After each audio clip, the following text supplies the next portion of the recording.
KDB.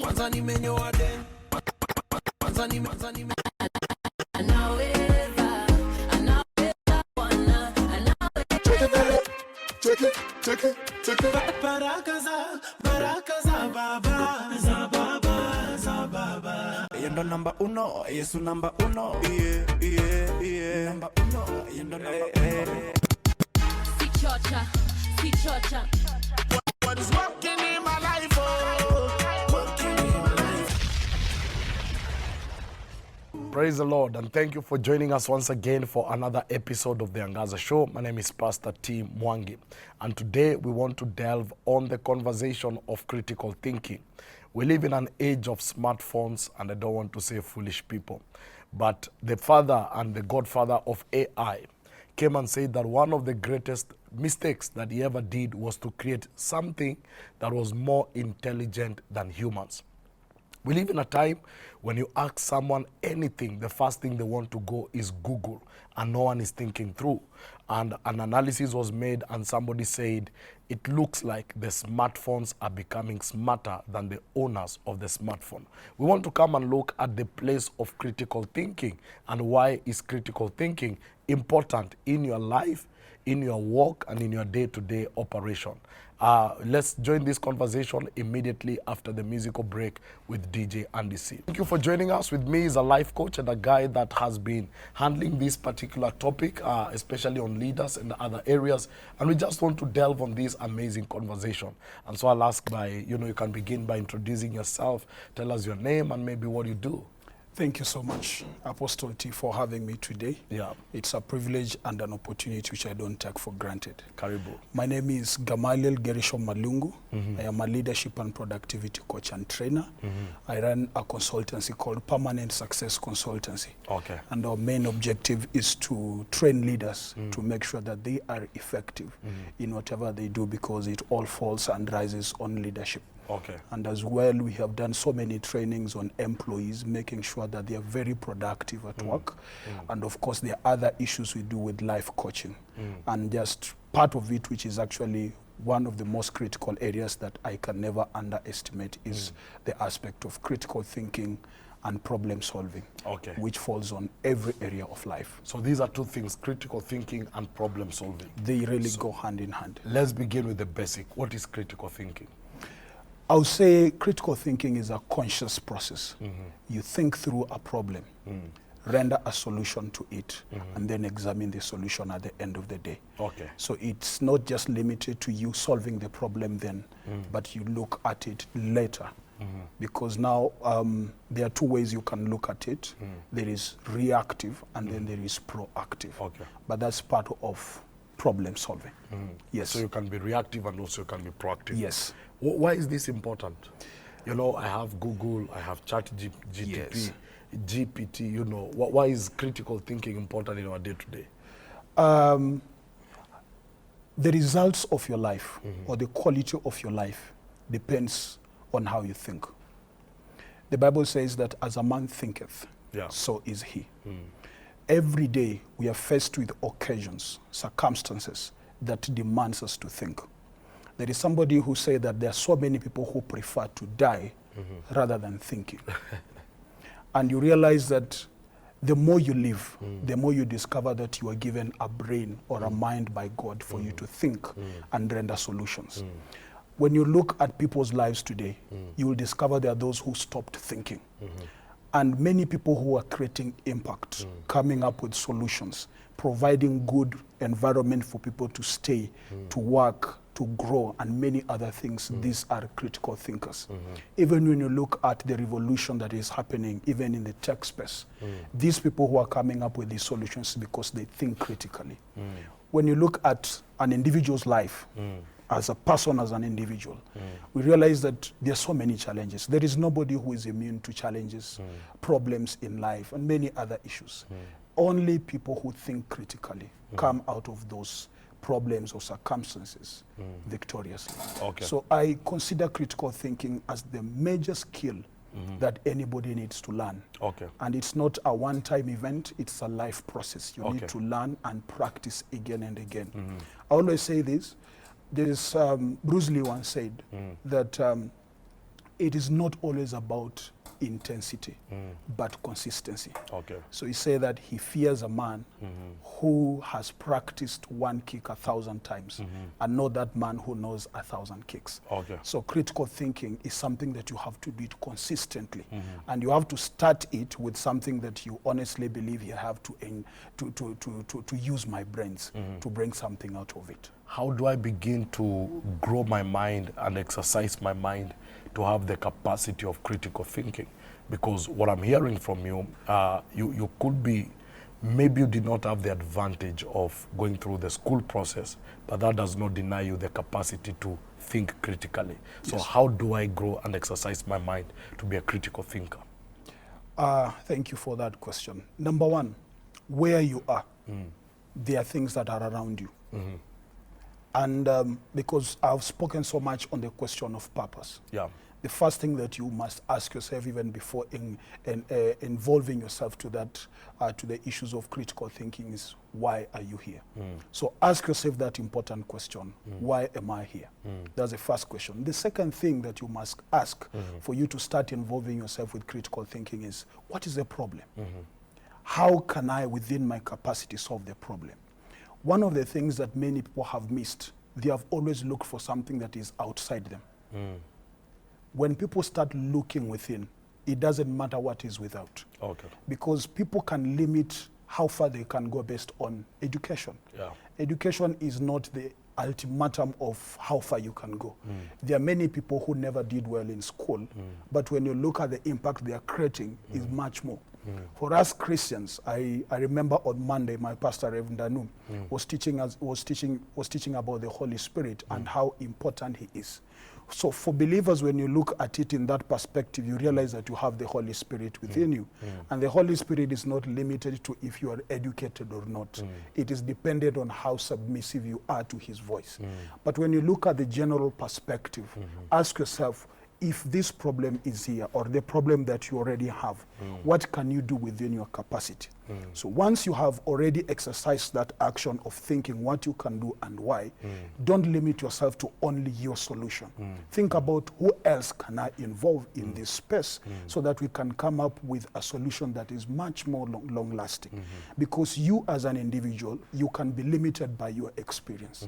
Your experience can limit you in the sense that you look back what you did before and it limits you. Yeah. Another thing that can limit your decision is how mature you are emotionally. Okay. Because for a human being, he or she is made with about 80 to 85% of emotions, arguably. Then you realize that many decisions many people make is based on emotions. Okay. So maybe you can make a decision based on a bad experience you had. But if you bring someone else on board, you discover that I was just making an emotional decision. Some people also will make decisions or will want to think based on biasness. These are the things that people believe in. A good example will be that the ways different people practice their religion. For example, the way Muslims practice their religion is different from how Christians practice their religion. Yeah. But because this is a solution that is community-based, it does not only involve you, then that means you have to involve other people. Yeah. So you cannot make a decision based on what you only believe in. Another thing that can limit you as well when you're making that decision is looking at the bigger picture. You could be limited by mindsight or eyesight, but again, someone else will open another window which will make you see things differently. So by the time you are starting to think, the first question is, the first point of contact is you, and then you bring other people on board. As well, I have discovered over time, and thankfully you've already mentioned about the coming of AI. Many people have looked outside more than within. Therefore, they can never think critically. You always want to look for someone else to solve the problem, but not you. So it's also an aspect of self-esteem, believing in oneself. There are people who have limited themselves, like, I can only be given. I can only be told what to do. And indeed, that is not true, as much as that could be true in other spaces. But in your own capacity, in whatever you can do as an individual, you will discover that there's so many things you can do that are not just limited to where you're coming from, or maybe where you stay. So you can expand it by believing in yourself, like, yes, I can do it. But again, don't depend on yourself. Okay. And this is where now the aspect of accountability, of mentorship, discipleship is coming from. So you can never win alone. Someone said that if you want to go faster, walk alone. But if you want to go further, walk with people. So you see, walking with people, make sure that you are not, you are open-minded. You are not just limited to only what you know, only what you believe in, or you are being selfish even with your decisions. Yes. So let's look at where we are. Do you feel like critical thinking is something that our generation has embraced? Even looking at the curriculum, back in the days, the curriculum was very technical. Math was math. Today is a different scenario. I don't even know how the CBC generation will be because we are looking at their inabilities. But there are times when literally you will find X and find X. Yeah. Do you think we are raising a generation of critical thinkers? Arguably, no. I have been in this space for not quite long. I have interacted with several Gen Zs. And when we sit down to reason about many things, you discover that their decisions or how they think is quite more emotional. Many young people currently have suffered from broken marriages, broken families. Things are not working. But you see, even the way they react with things or how they solve issues, you do not see critical thinking out of it majorly. However, there are certain people who have been raised to think critically. When you look at the millennium educational system, how it was conducted, how it was done, you realize that many people came up with solution. As much as I could not 100% agree with that educational system because it promoted more of remembering more than creating. But there are some other activities that made sure that someone thinks, someone goes beyond the theory and then comes up with something practical that really solves the problem. But now, the problem now is with the coming of technology. You realize that many people don't want to think. The only thing is like, okay, someone has asked me a question. Let me go to Google. Let me go to ChatGPT. And you realize ChatGPT is giving much more answers than a human being. You could be quite more limited because of your experience, because of your academic qualifications. But ChatGPT gives you quite wider view. So you end up not thinking, but depending on something else, which is a machine, to give you a solution. So that solution, there is one thing it lacks. As much as it is true, it is lacking the human perspective. And there's where now the generation is rising, believing, because it's now raising a lazy generation. I'm not against the AI. I'm not against the technological advancement. But what about you as an individual? God has given you the mind, has given you the brain. God has given you people around you. So necessarily we cannot say that these people are really solving the problems that we want. But many problems now are being solved through technology. But in my perspective, arguably, I do not believe that this generation is quite focused on critical thinking. And I began by saying there is a foundation to it. Many times when I speak to people, I realize there are so many traumas that people are fighting. So people end up having a mindset of empathy, consumerism, instead of thinking on how am I going to come out of this problem. Many young people have raised their, they have a mindset of dependency.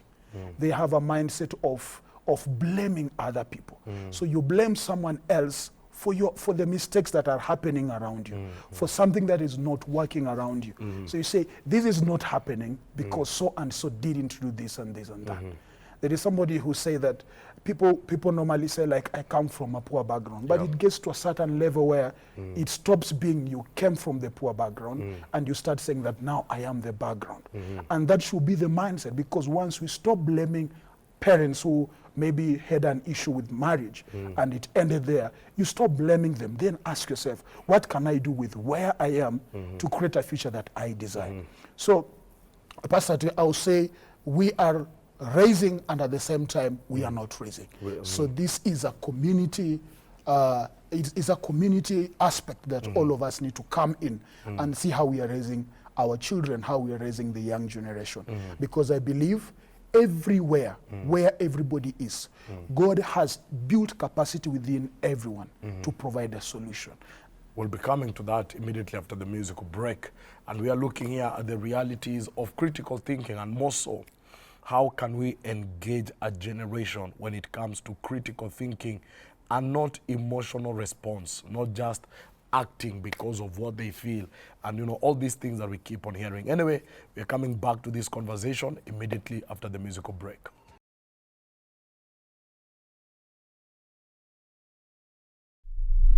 Welcome back, and thank you. If you're joining us right now, we are having a conversation on critical thinking and the place and why it's needed more so in our day and in our time.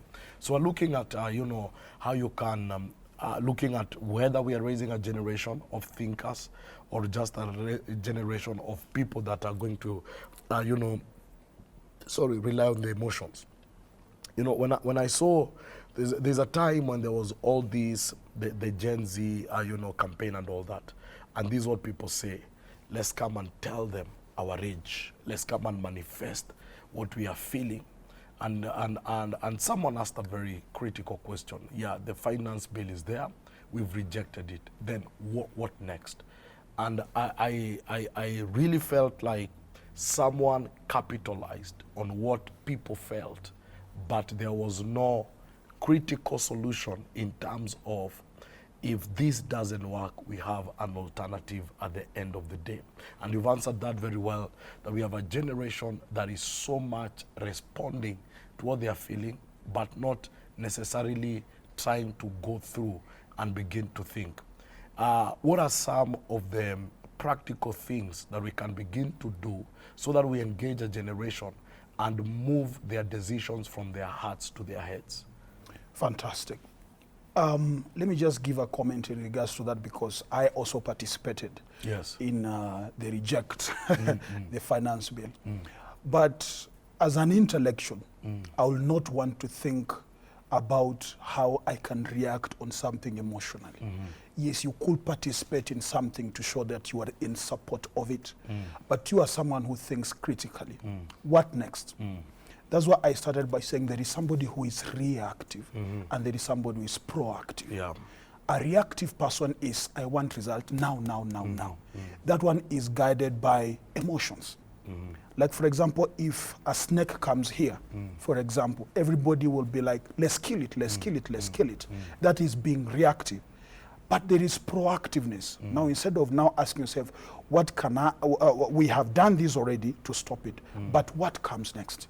What can I think that will make sure that this is prevented never to happen again? And you've put it very well to understand that in this generation we are living, people are acting so much on emotions. But now what happens, you remove the emotions and then you start thinking logically to their brains. Number one, look at the problem. Identify the problem. Because the problem could associate so much with the emotions. It is affecting you. It is affecting your daily activities. It affects how you feel. Maybe it is even affecting your comfortability. So definitely you're going to react emotionally to it. So once you have identified the problem, analyze the problem. Okay. Analyzing the problem, that means you look at the pros and cons of the problem. Because maybe it's a short-term problem. It does not require you to make a long-term solution, and it's a temporal problem. So once you have analyzed the problem, then suggest solutions to the problem. So the suggestion to the problems does not only depend on you, especially when the problem does not only involve you, it involves other people. So this is where now you have to involve other people who could be your mentors. If you are a leader, involve your staff. If maybe you are in business, involve the people who are around you. I normally, like for me, I normally call them my mentors or my community. Involve them. Provide or propose your solution. Then let them give the views that they think either it could work better or it could not work better. After you've proposed the solutions to the problem, now implement. Because I feel many people stop at suggesting the problem, by suggesting the solution. When you look even at our parliament, many times they are every day, every week, they are always discussing about the problem and the solution. But now the challenge is on the implementation of the solution that people have come with. So the implementation, you are also involving other people. The last stage is evaluating the solutions that you are now implementing. So that means, like, okay, we said we are going to, for example, if it's the finance bill, we said we do not want this finance bill. That is now you analyzing the problem. Then you come up with a solution. So if there is no finance bill, what else can we do? Now, as a government, to make sure that we are raising much money to sustain the economy and to make sure that things are running. I believe with those 5 stages, nobody will fall short of being critical when it comes to their thinking. And I started by saying that the quality of your life at the end of the day depends with how much you think, depends on how far you can go even with decision making. Because you realize that people will make decisions, but they are not willing to follow the decisions they have made. It could be uncomfortable because there are people who will suggest things, but at the end of the day, because the process is quite difficult, they may not want to involve themselves in the implementation, and they will only come towards the end to evaluate what you did. And this is where partnership comes. Even when you look at relationships, there is nothing that is quite perfect. It requires you to think. It requires you to go through the process. Many times when I talk to people, I normally tell them, the main reason why God never told the children of Israel about the entire process of getting to the promised land is because he gave them a brain. He wanted them to think because problems are going to come along the way. He told them the end goal, but he never told them the process.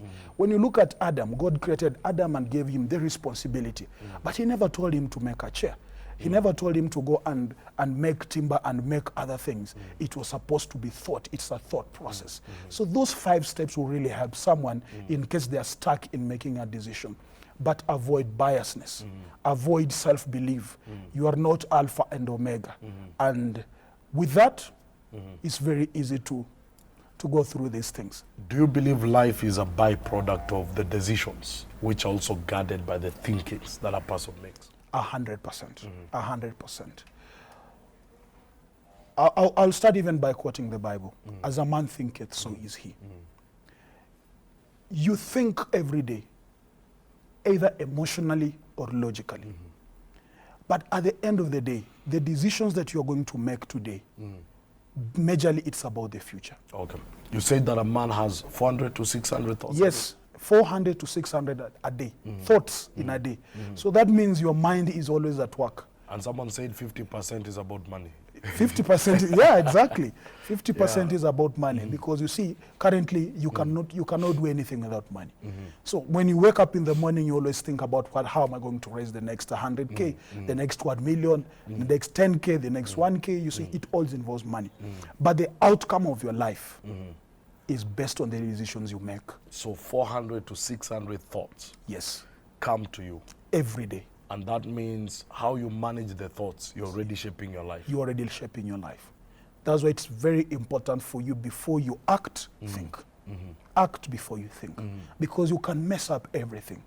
I remember a story, someone was actually sharing with me that there was a man who really feared snakes. So it happened that one day when he was cooking in the kitchen, he saw a head of a snake. And because he feared the snake, he acted to seeing the snake. And he ran out of the house. Because he was cooking, something went amiss and immediately the house started to burn.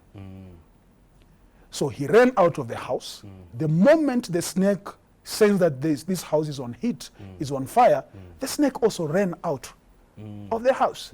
So this person, what he did when he was out of the house, he called people to kill the snake, but not to extinguish the fire. So that required critical thinking. Because this person at the end of the day, maybe in the next 3 or 4 hours, he didn't have that house. Everything was in ashes. So what does that mean? It depended on his decision. that house depended on how active or proactive he could have thought on how to deal with the situation. So you look at many people and their lives. When you interview them or when you investigate, you will discover that later on in their lives, they made a decision that has impacted their future. Today, you'll make a decision, maybe emotionally, but tomorrow is going to affect you. Emotions come and go. Now I'll feel happy. The next time I'm going to feel sad, maybe because of the occurrences of life. So the quality of life solely depend on the decisions that you're going to make. And there are so many stories, there are so many examples we can use to illustrate the impact of the decisions you make on your life. Yes. Let's look at leadership. Why is critical thinking important when it comes to leadership? Wow, I love the topic of leadership. And this is where I have really put much more of my effort. I will not want to limit myself on corporate leadership, but let us also look at the national leadership. You are dealing with people, and people have different perspectives. People have different ideas. Leaders are not leading zombies. They are not leading machines. Your solution, as far as it could be good, it could not be the only solution.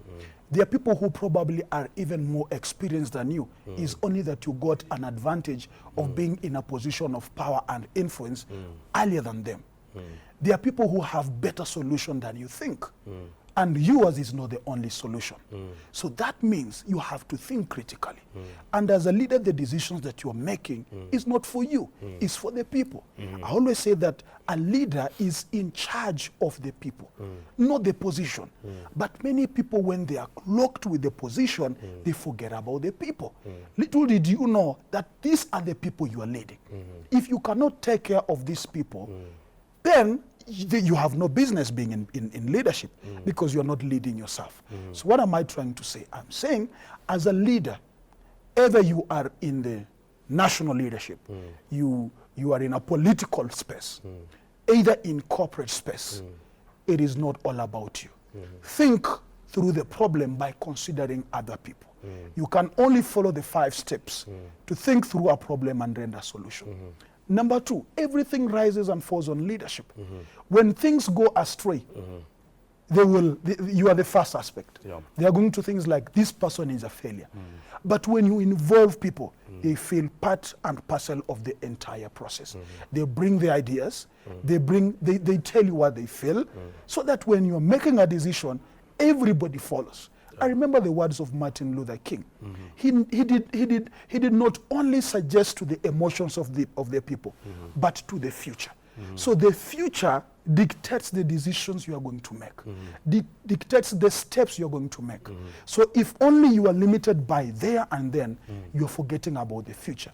And if the future is not in the picture, there are gaps that are going to be created. And the only thing that will fill the gaps is blames, fears, and any other thing that will bring commotion, even at workplace. So critical thinking is the most important skill for a leader, because you have to think and render solutions with the people, not as an individual. Wow. Look at that camera, and I want you to speak to a young person that is watching us today and tell them the importance of critical thinking. Fantastic.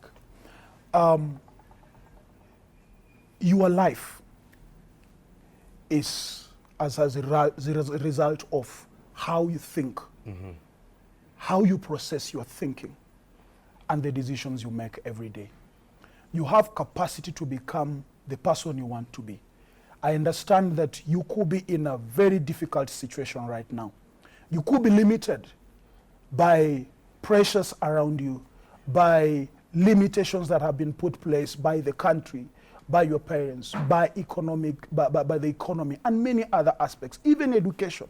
You could be seated there listening to me and you say, I may want to be in a certain place in the next 1 or 2 or 5 or 10 years, but you feel like you are limited by so many other factors. But I'm here telling you, you have everything you need to succeed, and it only starts from how you think. The Bible says, as a man thinketh in his heart, so is he. So you have a brain. It is a conscious decision that you have to make from today to think through a problem and render it a solution. God put you in that place where you are for a reason. Do not look outside, look within you. You have everything within you that can help you to succeed. So today, tomorrow, and even in the near future, it all depends on how you think. So the thinking capacity, do not limit yourself by your past experiences. Do not limit yourself by what you've gone through in the past. Now start thinking about the future. What can you do? Ask yourself important questions. Have a mentor. Have someone who can coach you. Do not rely on your own skills. Do not rely on your own experience. Do not rely as well on your own knowledge, because it's only knowledge that you require sometimes to make some of these decisions. And I believe with these steps that I've already shared during the interview, and with also coaches that are available, myself, I am available to help you think critically, render solutions to the problems that are around you, and leave an impact. The greatest people who are making changes, who are making impact, are the people who think through problems and render not only solutions, but long-lasting solutions. And I believe you can be part of this journey to render solutions to your family, to your society, and even to this country. You are not limited, but you are limited only through your mind. Wow, that's powerful. There's nothing else to add. We go to the musical break. Thank you very much for the amazing insight, the wisdom, the knowledge. I believe someone has already received help wherever they are. Thank you. And once again, I know we are going to meet. God bless you. Keep shining. And thank you. Maybe how can we get you? Social handles and all that.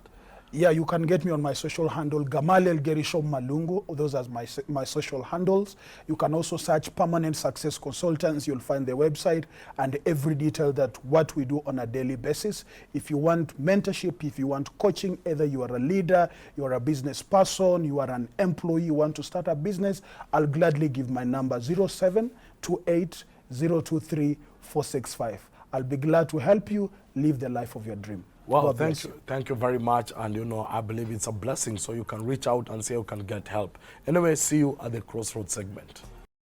Thank you. I like what has been said, that in the life of a man, you have 400 to 600 thoughts running every day. But one of the things I know is that the greatest trigger of every thought is what you know. Knowledge becomes the foundation of anything you think about. And even when you look in the book of Genesis, the battle was on the battle of what do you know? The enemy had to come and ask Eve, did God really say? It was a confirmation of what kind of knowledge are you carrying. And one thing that happens is knowledge does not just come alone. When knowledge enters, it will affect, number one, your perception, and it will also affect your attitude. It will affect your curiosities. It will affect your actions. It will affect your habits, and above all, it will affect your future and your destiny. So we begin to see that not only is your life tied to what you think, what you are deciding on, but anytime there is a decision, there must be options, and those options are represented because of knowledge. So mine is just to say, let us engage our mind. And one man said, it's important, use what is in your pocket to put something in your head, because one day what is in your head will put something in your pocket. The world has enough fools. It's them that tend to upgrade that will find enough space in this kingdom.